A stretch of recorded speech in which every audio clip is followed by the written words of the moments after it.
Hello बच्चों। जैसे कि आज आप सभी का टेस्ट था और मुझे पूरी उम्मीद है कि आप सबने टेस्ट ईमानदारी से और बहुत मेहनत से पढ़ के दिया होगा। आ, आज के टेस्ट में मैंने आप सभी को टेस्ट देते हुए खुद देखा और बहुत से व्यक्तियों के साथ मैं खुद ही गाइड कर रहा था। और इस टेस्ट के दौरान मैंने कुछ बातें नोटिस की जो कि आपके आगामी परीक्षा में आपकी हेल्प करेंगी। मैंने ऐसे बहुत से बच्चों में देखा कि वो एक क्वेश्चन लेके स्टिक हो जाता है। ऐसा आपको नहीं करना होता। पेपर जो होता है वो बिल्कुल बैलेंस होता है। जो हम बनाते हैं पेपर साफ करिए बिल्कुल बैलेंस होता है। बैलेंस का मतलब ये है कि पेपर में कुछ पार्ट इजी होता है, कुछ टफ होता है और कुछ मॉडरेट होता है। मैक्सिमम पार्ट जो होता है पेपर का वो इजी में ही होता है और कुछ मॉडरेट और कुछ ही मतलब बहुत कम मात्रा में टफ क्वेश्चन होता है। आपका मेनली काम क्या होता है कि आप इस पेपर के अंदर ये छाटो कि आसान कौन सा टॉपिक है और कौन से क्वेश्चन जो है वो मुश्किल और कौन से मॉडरेट है। और आपका उद्देश्य होना चाहिए कि पहले आप आसान क्वेश्चंस को टच करो, आसान क्वेश्चन आप पहले सॉल्व करो। ये आपका टाइम बचाएंगे। तो अगर आपके लेट से टेस्ट में आप आज 50 क्वेश्चन आए थे तो इन 50 क्वेश्चन में 30 क्वेश्चन तो आसान ही होते हैं, 10 मॉडरेट होते हैं और बाकी 10 टफ होते हैं। जो टफ क्वेश्चंस होते हैं बेसिकली वो आपका टाइम बर्बाद करने लिए होते हैं। टफ को आपको लास्ट में करना चाहिए। बच्चे करते ऐसा है कि पेपर के शुरुआत में टफ क्वेश्चन को पढ़ के बैठ जाते हैं जिससे उनका वो टाइम बेकार हो जाता है जहां पर वो इजी क्वेश्चन करके आराम से मार्क्स गेन कर सकते थे। और चूंकि पेपर में 30 क्वेश्चन तो आसानी से, तो अगर आप स्मार्टली सॉल्व करते तो 30 क्वेश्चन तो आप कर ही सकते थे जो आपने छोड़ दिए।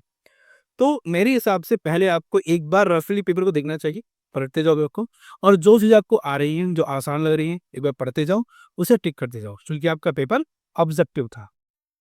जब आप क्वेश्चन पढ़ेंगे तो क्वेश्चन पढ़ने के साथ साथ आपको ये अंदाजा लग जाएगा कि कौन से क्वेश्चन आसान थे और कौन से मॉडरेट और कौन से मुश्किल हैं। कुछ क्वेश्चन पढ़ के हमको लगता है इसका आंसर ही होगा, उसका आंसर आप टिक कर दीजिए। कुछ को देख के लगता है कि इसको हम कर सकते हैं पर टाइम चाहिए, वो आपकी मॉडरेट है। और कुछ देख के लगता है कि यार इसे कुछ करना पड़ेगा, पता नहीं होगा नहीं होगा, वो टफ है। तो पहले आपको मॉडरेट क्वेश्चन करने चाहिए, पहले आपको इजी क्वेश्चन करने चाहिए जिससे आप इस क्वेश्चन बहुत कम टाइम में कर पाओ।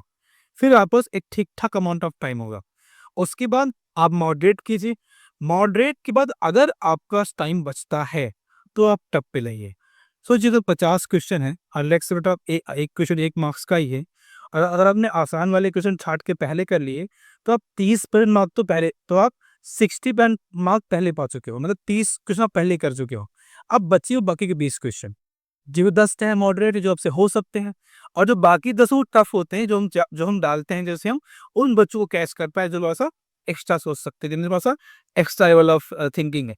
तो मेरा आपसे कहना यह है कि पहले आप पेपर को पूरा पढ़ें और पढ़ने के साथ साथ में डिसाइड करें कि हाँ ये क्वेश्चन आसान है, इसको पहले कीजिए और इससे पर टाइम बचाइए, फिर ये मॉडरेट पे, फिर ये टफ पे और ऐसे सॉल्व कीजिए।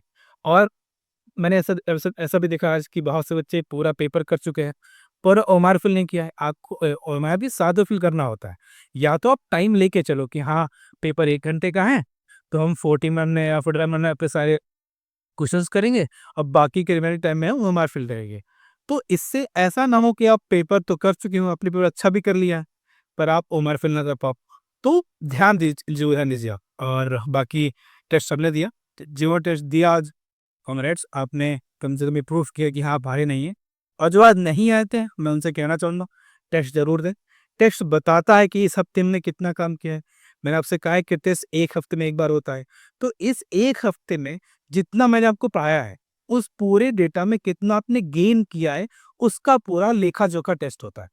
तो अगर आप टेस्ट नहीं देंगे तो मैं कैसे जान पाऊंगा कि आपने कितना गेन किया या मैं कितना सफल हुआ आप तक मेरी बात पहुंचाने में। तो टेस्ट जरूर दें। टेस्ट देना बहुत जरूरी है, ये दोनों को फायदा करता है। टेस्ट देके आप ये जान जाते हैं कि दीपक सर ने वो कितना अच्छा पाया है या आपने कितना अच्छा गेन किया है। और मैं ही जान जाता हूँ कि मेरी बात कितनी बच्चों तक पहुंची है और कितनों तक नहीं पहुंची।